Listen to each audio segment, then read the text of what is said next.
So here I am telling you all this, because I thought I'd find adventure. Instead, I found proof that history is a ledger, paid for in gold, balanced in blood. And if you've ever cheered for pirates, raised a glass to their rebellion, maybe pause and remember who really pulled the strings. I never imagined that chasing pirate legends would land me in a moldy dockside tavern with salt crusted on my sleeves and the reek of stale rum soaking the wood.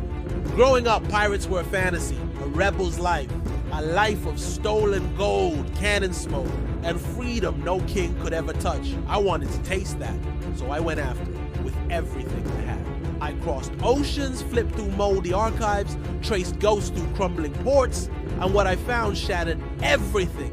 In Jamaica, they told me Port Royal used to be the richest, wickedest place on earth. Today, most of it sleeps beneath the sea, sunk by earthquakes and rock. But walking through what remains, you can still feel it. I stepped over broken bricks that once lined pirate brothels and gambling dens. The air hung heavy with brine and something older, whispers of men who laughed, drank, and plotted death here. Then in a tiny museum I found it, a faded parchment behind glass. At the bottom, Edward Teach Blackbeard, and right next to his name, clear as a blade, a seal from the British Crown. My heart crawled into my throat. I pressed my forehead to the glass, reading it over and over. Blackbeard wasn't just some savage rebel. He was licensed by England, given a royal contract, a letter of marque, to plunder Spanish ships, legally. The Crown told him, burn their towns, seize their gold, spill their blood, and we'll pay you. They didn't call him a pirate, they called him a privateer. I boarded a battered tourist boat to see the harbor from the water. Seagulls shrieked above. For a moment, I closed my eyes and pictured the masts of 100 ships flying skull and crossbones. Then I opened them again and realized it was all state-sanctioned terror. England, France, Spain, they all hired these men to do their dirty work, so they could deny it when towns burned. Weeks later, I stood in Panama City, or what was left of it. Stones charred black, weeds pushing through old streets. A local boy, maybe 10, sat on a cracked wall playing with a plastic sword. I asked him if he knew who destroyed this place. He grinned. Morgan, Henry Morgan, the Pirate King.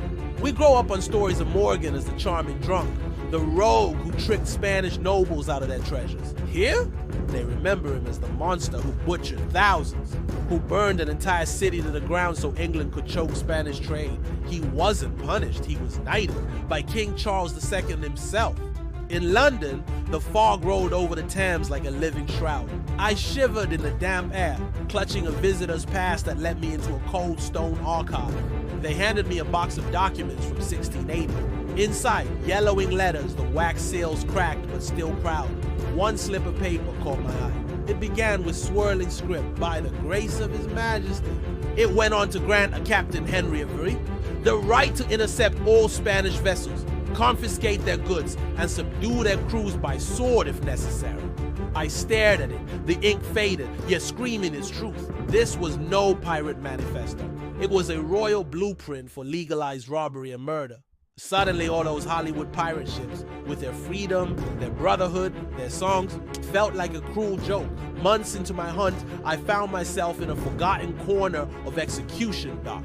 They'd strung ropes across these very beams, hung men high for London to see, left their bodies tarred, twisting in the wind until only bones and black stains remained. Most of the names lost to time, but some were once heroes of the crown. Black Bart Roberts, feared on the seas, a terror to Spanish merchants. When the British no longer needed him, they dragged him here and snapped his neck. It was all about control. Use the monsters, then kill them before they start biting your own hand. I sat by the Thames that evening, watching the river roll like liquid steel. Felt the damp seep into my bones. This was the true story of pirates. Not drunken freedom, not treasure maps, not fairy tale songs. It was a cold business deal. Kings hiring killers so their own navies could stay clean, so history books could paint them as civilized. And when the pirates became inconvenient, they were erased, executed publicly, turned into cautionary tales for the next hungry fool.